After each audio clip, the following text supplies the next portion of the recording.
We continue with our Storytime Treasury in Christian Character Building Library. Chapter 2, Joe Benton's Coals of Fire. It was a lovely morning.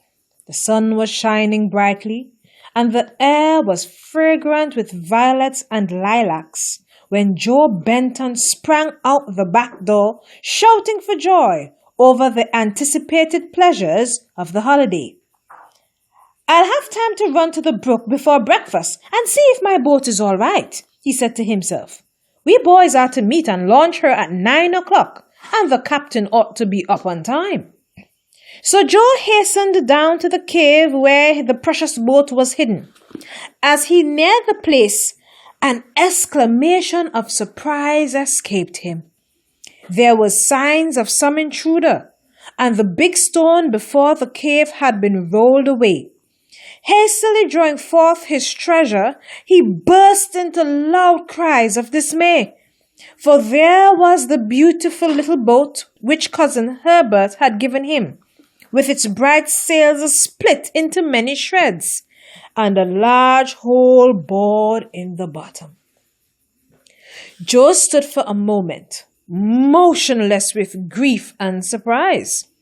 Then, with a face as red as peony, he burst forth, "I know who did it!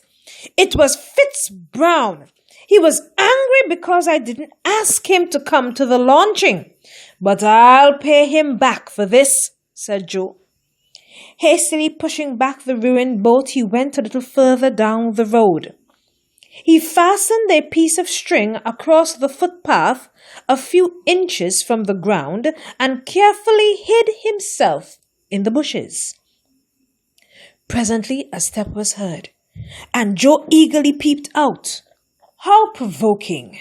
Instead of Fritz, it was Cousin Herbert, the last person he cared to see. Joe tried to lie very quiet, but it was all in vain. Cousin Herbert's sharp eyes caught a curious movement in the bushes, and brushing them left and right, he soon came upon Joe. "How's this?" cried he, looking straight into the boy's face. But Joe answered not a word. "You're not ashamed to tell me what you're doing?" "No, I am not," said Joe sturdily. After a short pause, "I'll tell you the whole story."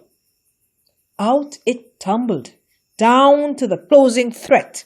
"I mean to make him smart for it," said Joe. "And what do you mean to do?"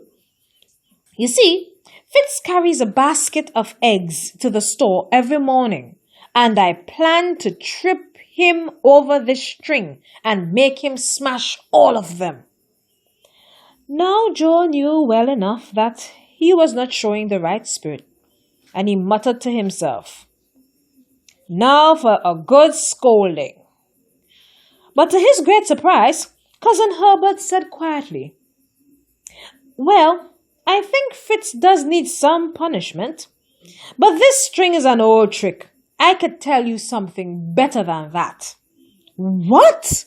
cried Joe eagerly. "How would you like to put a few coals of fire on his head?" "What? And burn him?" said Joe doubtfully. Cousin Herbert nodded with a queer smile.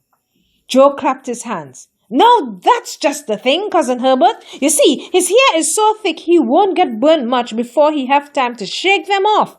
But I'd like to see him jump once. Tell me how to do it. Tell me quick." "If thine enemy be hungry, give him bread to eat.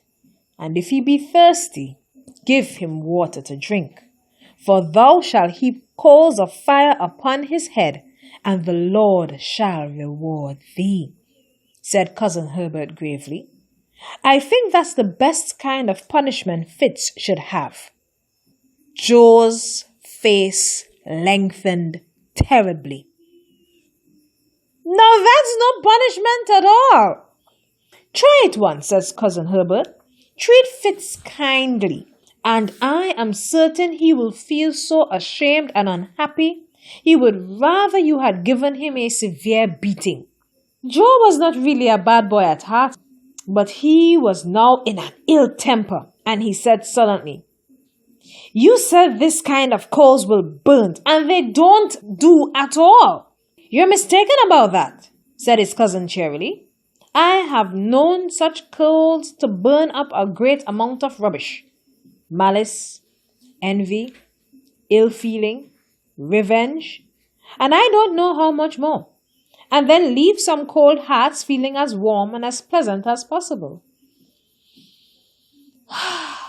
Joe drew a long sigh. "Well, tell me about a good coal to put on Fitz's head, and I'll see about it." "You know," said Herbert, smiling, "Fitz is poor, and he can seldom buy himself a book, although he loves to read. Now you have quite a library. Suppose— well, I won't suppose anything. I'll leave you to find your own coal, but be sure to kindle it with love, for no other fire burns so brightly and so long." And with a cheery goodbye, Herbert sprang over the fence and was gone. Before Joe had time to collect his thoughts, he saw Fitz coming down the lane with a basket of eggs in one hand and a pail of milk in the other. For one moment the thought crossed Joe's mind. What a smash it would have been if Fitz had fallen over the string. Then he stopped, glad that the string was safe in his pocket. Fitz looked uncomfortable when he first caught sight of Joe, but the boy began abruptly. "Fitz, have you much time to read now?" "Sometimes," said Fitz, "when I've driven the cows home and I've done all my work. But the trouble is, I've read everything I could get a hold of." "How would you like to take my new book of traveling?" Fritz's eyes danced. "Say, would you let me? I'll be careful with it." "Yes," answered Joe, "and perhaps I have some others you'd like to read." Then he said shyly, "Fritz, I would ask you to come and help sail my boat today, but someone has torn up the sails and made a hole in the bottom. Who do you suppose did it?" Fitz's head dropped, but after a moment he looked up and said, "I did it, Joe, but I can't begin to tell you how sorry I am. You didn't know I was so mean when you promised me the books." "Well, I rather thought you did it," said Joe slowly. "And yet you—" Fitz couldn't get any further. He rushed off without another word. That coal does burn. I know Fitz would rather I had smashed every egg in his basket than to have offered him that book." Then Joe went home with a light heart, hungry for his breakfast. When the captain and the crew of the little vessel met at the appointed hour, they found Fitz there before them trying to repair the damage. As soon as he saw Joe, he hurried to present him with a beautiful little flag he had bought for the boat with part of his egg money that morning. The boat was repaired and everything turned out as Herbert had said. Joe found that the more he used this curious kind of coal, the larger supply he had on hand. Kind thoughts, kind words, kind actions. Joe's playmates, who saw that he was always happy, studied the secret. And when they had any trouble come up, someone would say, "Let's try a few of Joe Benton's coals." And it was astonishing to see how quickly their hearts grew warm one towards each other. The end.